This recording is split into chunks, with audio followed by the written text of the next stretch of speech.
अब याद रखना 3.1 का क्वेश्चन नंबर 6 बता रहा हूँ। ठीक है, क्वेश्चन नंबर 6 क्या है कि एक रेखिक समीकरण, आपको एक लीनियर इक्वेशन दी है, क्या है 2x plus 3y minus 8 equal 0 दी गई है। ठीक है, दो चरों में एक ऐसी और रेखिक समीकरण लिखिए ताकि प्राप्त युग्म का ज्यामितीय निरूपण जैसे कि, मतलब आपको एक ही इक्वेशन दिए और एक इक्वेशन के द्वारा आपको दो चर मतलब टू वेरिएबल लीनियर इक्वेशन होता है ना, टू वेरिएबल लीनियर इक्वेशन होता है।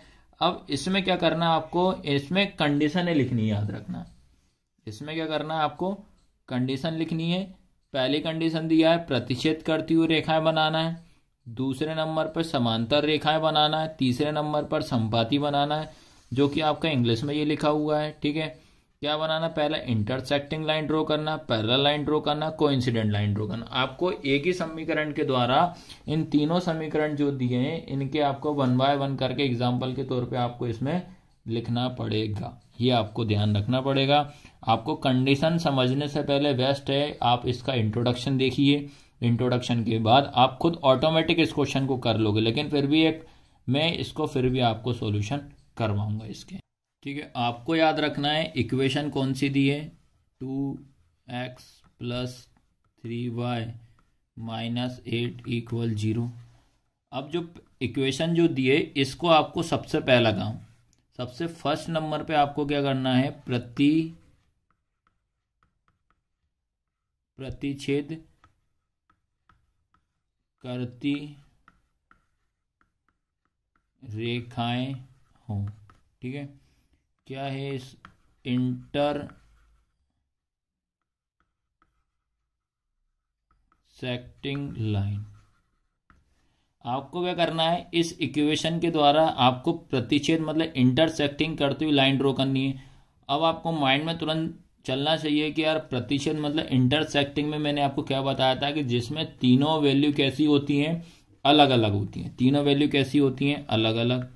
2x प्लस 3y ये इक्वेशन हमारे पास ये दी आपके पास एक इसी के एक और मुझे बनाना, याद रखना, और वो कोई सी भी बनाना है, और कोई सी भी बनाना है, पर वो ऐसी बनाना है कि सेम नहीं होना चाहिए, सारी की सारी वैल्यू कैसी आनी चाहिए, अलग अलग आना चाहिए। तो मैं अपने मन से कोई सी भी ले सकते हो आप। ये मैंने ले ली 5x, ठीक है, प्लस 2y माइनस 9 इक्वल 0 हो गया। ठीक है, अब इसमें चेक कर ले तो ये क्या हो जाएगी आपको, देखो 2/5, फिर क्या हो जाएगा 3/2, फिर क्या होगा -8/-9, ये इससे ये कट जाएगा। अब मुझे बताओ कि क्या तीनों सेम हो रही हैं, क्या तीनों कैसी अलग अलग हैं। जब तीनों अलग अलग होती हैं तो उसके लिए अपन क्या लिखते हैं, A1/A2 not is equal to B1/B2। बस आपको इतना सही इसमें सॉल्व करना है अपने मन से। इसमें आपको कोई सी भी इक्वेशन लेनी है, पर एक इक्वेशन आपको गिवन है तो इसका पहला वाला क्वेश्चन ये सॉल्व होगा, इसका फर्स्ट। अब इसके बाद सेकंड वाला क्या है आपका, समांतर रेखाएं हों, पैरेलल लाइन। आपको ये इक्वेशन दी है 2x प्लस 3y माइनस। अब पैरेलल लाइन में आपको तुरंत दिमाग में चलना चाहिए समांतर में कि इसमें दो वैल्यू समान होती, तीसरी वैल्यू कैसी होती है, अलग अलग होती। तो आपको ऐसी एक और इक्वेशन कोई सी भी लेना जो आपको इस कंडीशन को सेटिस्फाई करती हो। तो अपन क्या ले लेते हैं, इसमें आपका ले लेते हैं 6x plus 9y plus 7 equal 0, ये इक्वेशन ले लेते हैं। ठीक है, चलो अब इसको सॉल्व करते हैं। ये हो जाएगा 2/6, ये हो जाएगा 3/9, ये कितना -8/7। अगर किसी से कोई नंबर कट रहा है तो काटेंगे। ठीक है, तो ये हो जाएगा 2 1 जा 2, 2 3 जा 6, 3 1 जा 3, 3 3 जा 9। ठीक है, अब अपन ने चेक किया है, ये आया 1/3 -8/7। दोनों सेम है, थर्ड वाली सेम नहीं है।